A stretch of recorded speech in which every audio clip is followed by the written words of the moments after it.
So with the terrain done, or reasonably done, we'll come back and do a bit more with this. But first, let's look at how we need to take care of our different assets that we want to export from this. So everything in Gaea is a height map, which means it's a 2D displacement map. So we want to set things up for that. First, we need to identify which is our final output as far as the height field or the terrain itself is concerned. And in our case, it's this node, which is the second snowfall node.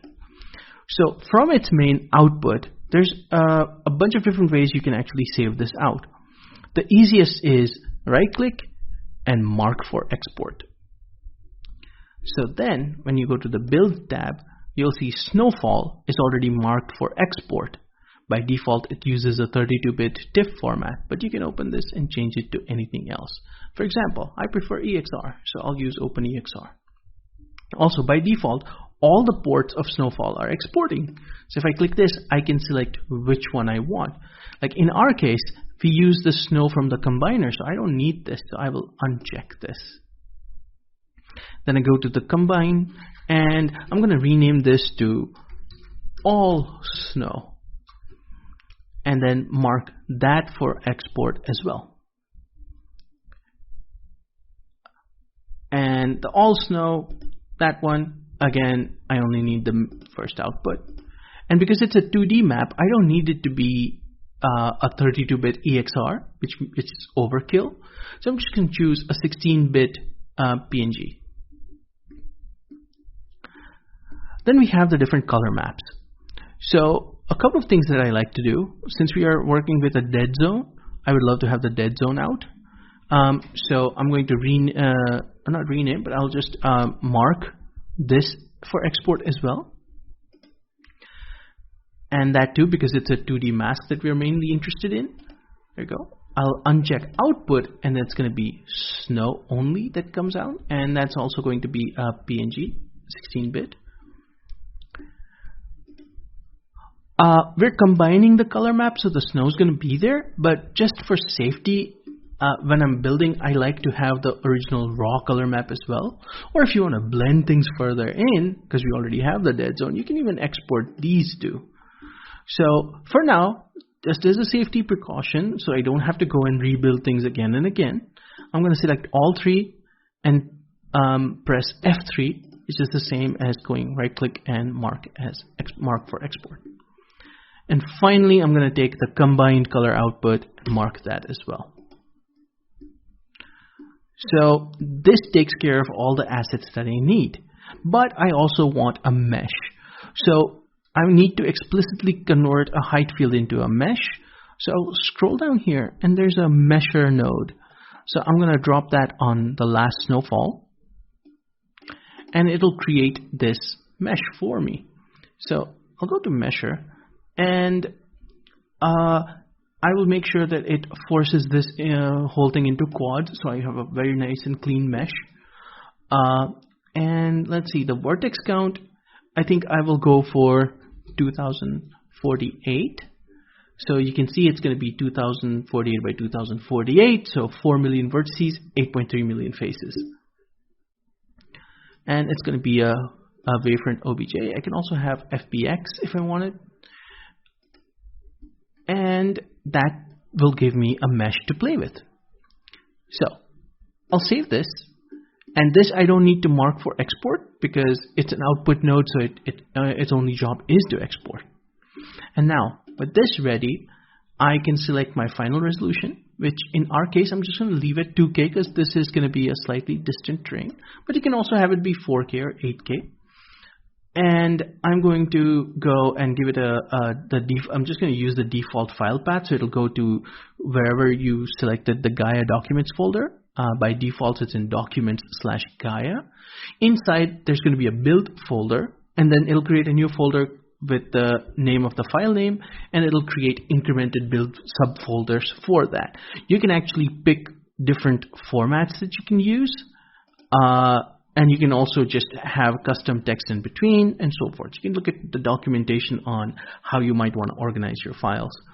So anyways, there we have it. This is kind of ready to go. So I'm just going to hit build. This will launch the build swarm, which is going to take our file and then convert it into a full 2K build. And so there you saw, it really didn't take that long. In fact, let's open the build log. And you can see it took just 34 seconds to give us this, all these assets. So now we can take these into any software. So the mesh is just a typical mesh. So if I were to open this in MeshLab, for example, you can see we have a nice big dense mesh with all sorts of little crunchy details. And then we can apply the color map on this.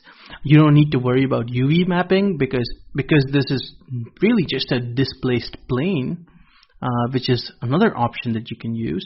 So if I turn this off, you can take the height map, which is the snowfall EXR, and apply that on a flat plane using displacement, and that will give you the terrain that you want as well.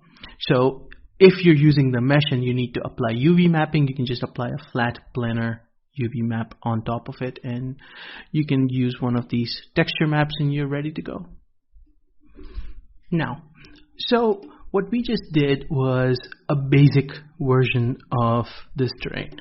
We're going to take this to the next level now. So hopefully you're feeling comfortable enough with the graph that this doesn't seem that scary, especially when broken down into components. So let's see if we can break this down even further. I'm going to take all of these. In fact, even this guy. I'm going to select all of them, and I'm going to open this menu here and go move selected nodes to a new graph, and we'll call it color production. Now you see all snow was converted into a portal for us, so that's one less thing we have to do. And so we're now separating our concerns even further. So I'm going to save as, and I'll right click and make this purple because the color nodes tend to be purple. And I'll remove the mesher for now because we're going to do a bit more with the terrain. So let's bring in some of the real world. You create this terrain, you have this cool looking thing, and then you get some creative feedback. Someone higher up the food chain says, well, this is great, but I want a lake up here. Okay, well, this used to be for matte painting, but you know, let's just go with it. There needs to be a lake here. And so now that is one of the big things about procedurals, is that we can go in and put a lake. Now, maybe we can put it down here because otherwise we'll need to make it a bit frozen. Let's not go that far just yet. So let's pick a place for the lake. Obviously, the lake needs to be enclosed, otherwise it won't survive. But this is the beauty of a procedural terrains, is that you can go back in and make changes. So let's say I'm going to try working with the seed here. Let's just see if the software can give me something so that I don't have to worry too much. And there you go. Look at that. That's the perfect place for a lake. Let's see if that holds through the entire production chain. I think that can work. Maybe a bit of modification, but it could work. So I'm going to go into snow. Let's just see. I think it's just not deep enough. Wait, so let's look at where that happens. And it is happening here. So there are a couple of things we can do. We can mask this out just directly, or we can do some sort of area stuff, but we already have a slope thing going on. So I think the best thing to do here would be either we carve out an area here somehow, or we just mask it out. But I think masking is too easy. Let's actually carve out a lake, and let's do that like in a slightly weird procedural way. So what I'm going to do is let's start with a basic blob. So I'll just use mask, and I will use this terrain as the reference. So this is our area, obviously. So there, that's the mask. I'm going to increase the power and iteration so it spreads out a bit. And then immediately after, I'm going to add a FX node so that I can contract that a bit more. And then I'm going to add a warp node. So we used warp down here in the form of that displacement post-process. But let's use actual warping. So I'm going to turn off 3D view so we can really see what's happening. There, that's our blob, or rather, that's our blob. And then that's our blob that's warped. So I'm going to reduce the size so it doesn't get too far from where it's supposed to be. I'm going to increase the strength so you can see it's starting to get warped. I can increase the roughness, get warped more, and I can even give it multiple iterations. And that's what we get. That's obviously way too much. So I'm going to reduce the strength because it multiplies over several iterations. That's better. We could even do max and kind of get both of this, but I'm not sure that'll work. So anyways, let's combine this with this. So if you let me turn on 3D shading again. So there, that's let me just refresh the view there. It's adding this. We actually want to subtract. And that's okay. That's a sinkhole, not a lake. So I'm going to go half, half, half. Okay, it's 6. Maybe we can go like 7%, 8%, 9%. Good enough. That's a nice deep lake. See, I told you we'd need this one, so we don't have to reroute everything. And there we go. So now let's take a look at what's happening all the way down the chain. Because we manage things well, we don't have any snow here. It's below the snow line. So all we have to do is fill this up with water. So what we're going to do is we're going to take the final snowfall and create a lake node. That's obviously, it's filling everything up. What we want to do is, again, give it that optional area in which it gets that bit of water accumulation. So for that, we need this guy. And so I'm going to take this and, oops, I'm going to take this and convert that into a portal. Let this be connected directly. It's still a portal. I need to rename this. So let's say lake area. I don't want to call it just lake. I don't want it to be confused with something else. So I can then just consume that here. There we go. By the way, you'll notice when you have multiple tabs, all these get organized so you can find things quickly. So, okay, that kind of helps. I think I need more control. So what I'm going to do is I'm going to create an FX node. I'm going to have that actually consume the lake area. And then have that go here. Just so I can see things happening. The other thing I want to do is, because I took that shape and warped it, it goes out here. And so there's some minor rainfall happening, which makes water spill. So let me just go here. And I will contract this.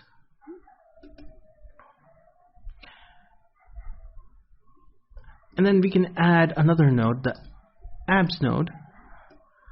We'll use the threshold to turn everything into a hard value, just within the lake. We don't even want to go all the way to the border, because this is for controlling rainfall, and then rainfall will just automatically fill it up.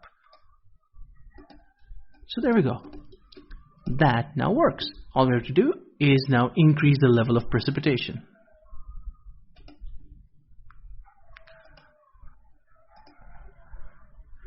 That worked. That worked even more. So let's see if I increase this more and more and more. Let's just find how far we can go. Okay, that's how far we can go before this starts spilling over a bit. So I'll reduce this. There you go. It's a nice lake. So we just added the lake surface. And this is now our final height field, so to speak. But we also need to texture this. So there are a bunch of ways we can do this. Obviously, in practical terms, you may want this to be a separate mesh that you use somewhere. So for that, what you can do is just take the, I'll create a, let's say, a mesher node and drop it on this, and I can just choose surface. It's a hidden port. You don't get it directly here, but when you drop on the center, you can pick it. So that's the actual surface. You can use this as an object. You can also get this as a height map, use another displaced plane, however you want it. But I also want to just have it be baked into the height field. So if it's something distant, you don't want to worry about just having to turn it into another mesh and then doing materials on top of that and having it be separate and so on and on and on. So what we'll do is let's get the lake output, and actually I'll just quickly turn a bunch of these into portals. And so if I want to do that, I'll use the connect menu, which you can select a node and bring up by pressing C, and you can quickly turn things into portals. So I'm going to turn output, lakes, and depth, and shore, and surface. All of them, let them be portals so we can consume them in color production. So now let's do a bit of color production. So let's see what it looks like as it is. So perfect, that's what our lake area looks like. That's great. I was worried we may not have enough green around it because the water would probably induce a bit of vegetation growth if it's not molested by the snow. So this is great. We don't have to modify anything. This just works. But we still need that snow in, or the water in there. So first thing I'll do is I will pin the lake node as the underlay because that's the last one. So there. We just need to turn this into water. So to do that, the first thing I'll do is I will add an FX node. Just like I use a choke point on the publishing end, on the consuming end, I like to use FX nodes because the incoming data can be nicely modified just a little bit if needed. Otherwise, if you don't turn anything on, the FX node can be just like a choke point. I could actually just use a choke point, but it's just more helpful to have some of these handier processing tools. So anyways, let's consume the lake depth. So it's not visible here. If I turn on the enhanced visibility, you can see that's what the lake looks like. So here, if I wanted to, I can just turn on this, even logarithmic scaling if I wanted to, and then also control it with a shaper. So let's leave that like that, which is looking nice. I'm going to now take this and put it into a clutter node. So just like we did before with the river example, we're going to turn this into a water body. So because there will be some edges here, let's not worry about the black. Let it just be whatever that color is. So the edge is probably going to be a bit lighter than the center. And I think we want it to be a nice, like a mountain lake color. So something like this. And then the center, we can have it be darker. It's too dark. Wrong hue. I'll experiment a bit to get this.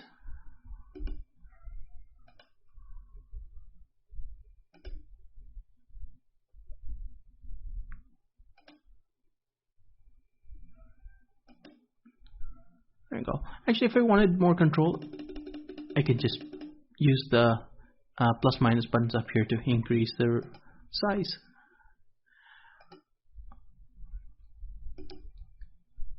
Okay, this can be good enough for now.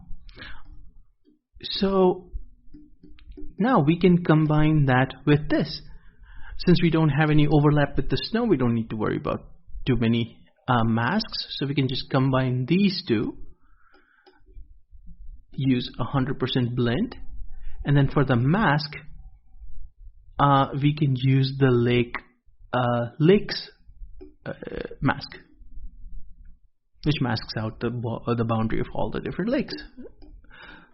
And so there, that's creating our basic lake. Now that's not enough though. It's a bit too I don't know, it looks too linear. It's kind of following the shape of the entire lake. So we need to give it that little watery feel. So for that, we can just modify the actual incoming shape.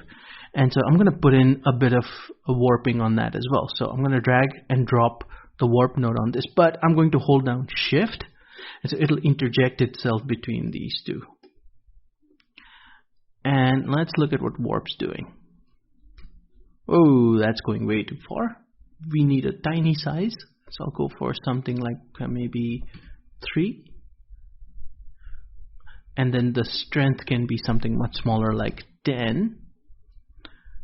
But then at the same time, we can give it maybe 5 iterations. Oh, we can increase the strength. That's not too bad. And I'll increase the roughness. And what the heck, I'll reduce the size a bit more because I want a bit of that swirly-ish looking thing. Okay, that will work. So what happens now is that gets that more of a swirly nature. And we go here. That's what's happening.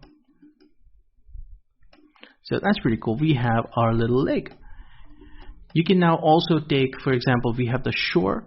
So if you wanted to just have the shore be something else, like have it be the same as this, because maybe, who knows, maybe the snow comes here and that reduces the chances of the grass going.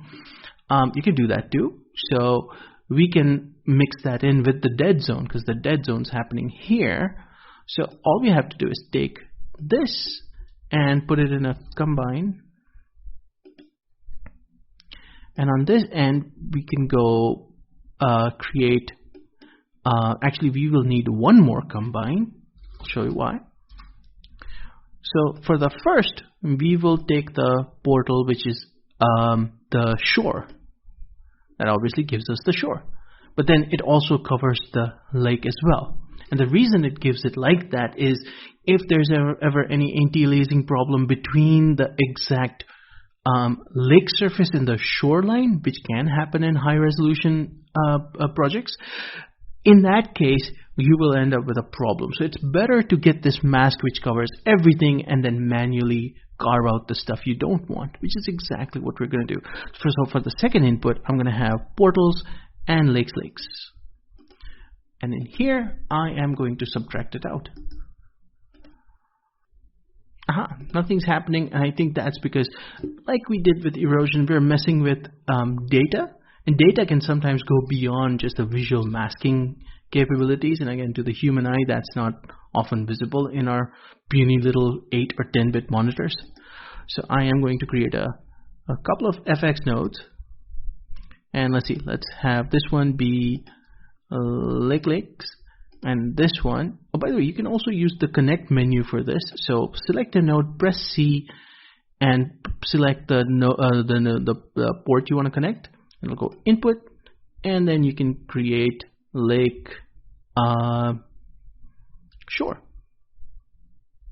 So now in both of these, I'm going to turn on clamp, and then I'm going to pump those into the combine. And let me go back to subtract. There we go. That gives us that nice shoreline. So what I'm going to do is I'm going to take this entire shoreline and combine that here. We'll just use as usual. We'll go 100 max. So that's now part of the area where nothing grows. And we push that here. Now, if you're saving the dead zone, remember, that's your new dead zone. So we probably want to go undo this, do this, and then we'll rename this the snow dead zone, and this can be the actual dead zone. So you can see it's creating this shore, and when you go to the final one, we get that little extra bit.